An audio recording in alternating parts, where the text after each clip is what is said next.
If your ex is toxic as fuck and you're still sitting around thinking about them all the time, consider this one thing before you decide that maybe it's just fate.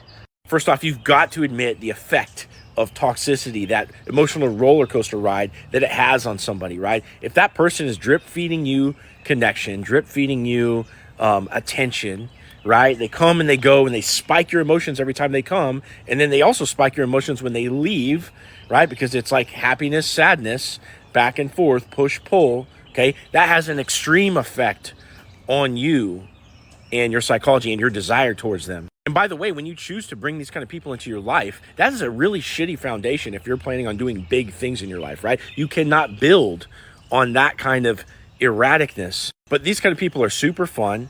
The sex can be great, right?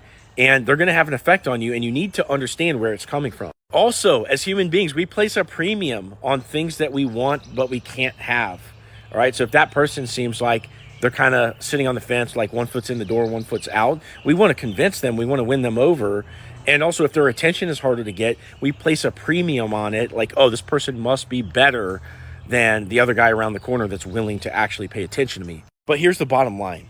At the end of the day, if you're sitting around thinking about your ex, toxic or not, let's say they're not even toxic, the one thing that will determine whether or not you're really meant to be together or not is whether or not you're dating other people. Let me explain. Not that if you date other people, it means that you're not meant to be with your ex, because if you really loved them, you'd sit around and wait for them for the next 20 years. But if you're dating other people, you now have choice. You can now make objective comparisons between the person that your ex is, these other people that you're dating, okay? And you can make value judgments as to, who's going to be the best fit for you. And listen, if you still want your ex when you're dating other people, then great.